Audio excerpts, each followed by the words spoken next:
앞서 뉴스를 통해 전해드렸는데 한덕수 대통령 권한대행이 다음 주 퇴임하는 문형배 이미선 헌법재판관의 후임자를 지명한 것을 둘러싸고 갑론을박이 많습니다. 이 내용과 관련돼서 백인성 법조 전문기자와 함께 자세히 알아보도록 하겠습니다. 백 기자, 자 우선 후보자 지명 관련돼서 이게 뭐 어떻게 내용이 좀 있었는지 정리해 주시죠. 네, 한덕수 대통령 권한대행이 이번 주 초에 오늘 18일에 퇴임하는 문형배 그리고 이미선 헌법재판관의 후임을 지명하면서 문제가 불거졌습니다. 네. 함성은 서울고법 부장판사와 이완규 법제처장을 지명을 했는데요. 권한대행이 대통령을 대신해서 이 후보자를 지명한 건 처음이기 때문입니다. 우선 우리 헌법재판소는요, 권력 견제 원칙상 총 9명의 재판관 가운데 대통령과 대법원장, 국회가 각각 3명씩을 지명을 하게 됩니다. 네. 이번 지명이 대통령 차례였고요.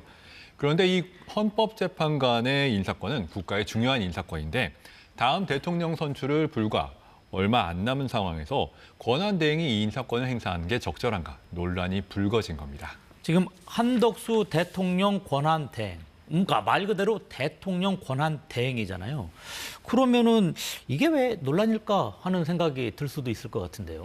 그렇습니다. 권한대행의 대행 범위에 이 인사권이 포함되는지 규정이 없기 때문입니다. 네. 그런 상황에서 지명을 했기 때문에 이 다음 대통령의 임명권을 침해한 거 아니냐 이런 논란이 불거진 것이고요. 학계에서도 권한 행사를 할 수 있는지 찬반이 갈리고 있는 상황입니다. 우선 지명이 가능한 쪽은요. 헌법재판소의 정상적인 기능 유지를 위해서 대행도 헌법재판관을 지명할 수 있다고 봅니다. 권한대행의 후보자 지명을 금지하는 명문상 조항이 없고 그리고 윤 전 대통령의 파면 결정으로 이른바 권위 상황이 된 만큼 인사권도 행사할 수 있다는 것이죠. 반면에 지명해서는 안 된다는 쪽은 법제처 해석을 비롯해서 권한대행은 이른바 현상 유지 행위의 범위가 한정이 된다고 주장하고 있습니다. 네. 그런데 헌법재판관 임명은 이른바 적극적인 권한 행사라서 권한대행이 행사해서는 안 되고 이른바 민주적 정당성을 지닌 대통령이 해야 된다. 이런 설명입니다. 그렇다면 혹시 과거 사례 한번 살펴볼까요? 과거에는 대통령 권한대행이 이렇게 헌법재판관 임명을 한 어떤 사례가 있습니까? 정확히는 박근혜 전 대통령의 탄핵심판 당시에 황교안 권한대행이 이선의 헌법재판관을 임명한 사례가 있습니다. 네. 그런데 이번 사례랑은 조금 다른 게 앞서 이선의 헌법재판관의 경우에는 대법원장이 지명한 사건이었습니다. 대통령이 직접 지명한 사례가 아니었기 때문에요. 네. 형식적으로 임명만 한 사례라서 이번과 직접 비교하기는 좀 어렵습니다. 지금 뭐 야당을 중심으로는 반발을 많이 하고 있는 것 같은데 어떻습니까? 보통 뭐 인사청문회가 이제 다음 절차로 진행되잖아요. 이런 부분 뭐 진행될 수 있는 겁니까? 그렇습니다. 사실 국회에서 엄청 반발하고 있죠. 당장 우원식 국회의장이 인사청문회를 개최를 안 하겠다, 뭐 이런 입장을 밝혔는데요. 네.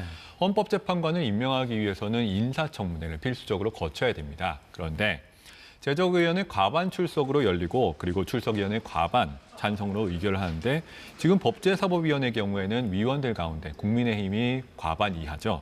이 때문에 야당이 반대하면 여당 인원만으로는 청문회를 개최하는 것 자체가 어렵습니다.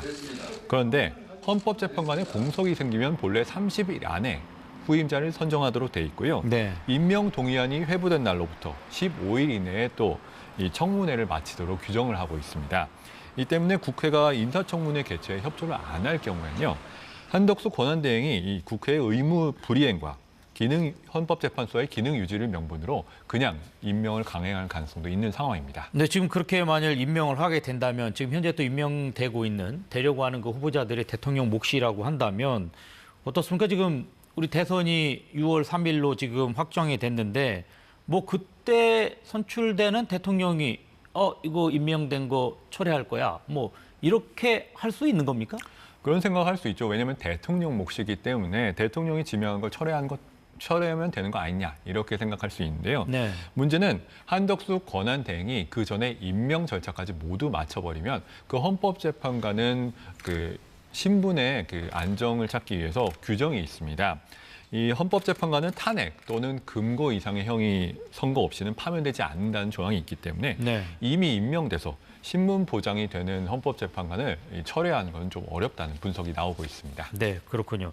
자, 그러면 어떻습니까? 지금 뭐 야당에서는 여기 보니까 권한쟁의 심판을 낸다 뭐 이런 이야기도 있는데 이런 상황 어떻게 진행이 되고 있습니까? 지금 불복 방법이 여러 가지 검토가 되는 것 같습니다. 네. 일단 헌재에 권한쟁의 심판을 낸다 이런 방안이 논의가 되는 것 같은데요. 아직 접수는 되지 않았습니다. 네. 정치권의 주장 요지는요. 헌법재판관을 대통령 권한대행이 지명을 하는 것은 그 권한을 넘어선 행위고 때문에 국회의 인사청문권을 침해할 우려가 있어서 권한쟁의 심판을 청구할 수 있다. 이런 주장인데요. 만약 헌재에 권한쟁의 심판을 낸다고 가정하면 이 권한대행의 지명 효력을 본안 판결 때까지 중지해달라는 가처분을 같이 낼 걸로 보이고요. 네. 다만 권한쟁의 심판이 불복 방법이 적절한지는 논란이 있는 상황입니다. 어떤 권한을 침해당했는지 그리고 심판을 청구할 자격이 있는 사람이 누군지 불분명하다는 의견이 있기 때문에요. 각하될 가능성도 있다는 의견이 나옵니다. 지금 이 이야기 말고도 지금 헌법재판소에서 그 사건 당사자들이 헌법소원을 냈다 뭐 이런 이야기 있는데 이거는 또 뭡니까? 헌법소원은 자기의 기본권을 침해당했을 때 헌법재판소에 그 구제를 청구하는 건데요. 네. 헌법재판소에서 사건을 진행 중인 당사자들이 헌법소원을 냈다는 겁니다.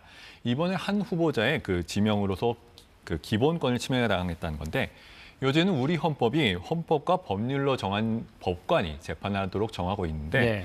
이번 지명으로 헌법재판관이 임명되면 자신에게 자격이 없는 재판관이 재판을 하게 된다. 이런 주장입니다. 이 때문에 공정한 재판을 받을 권리를 침해당했다. 그래서 헌법소원을 낸 겁니다. 네, 알겠습니다. 오늘 여기까지 듣도록 하겠습니다. 지금까지 백인성 법조 전문 기자와 함께했습니다. 고맙습니다.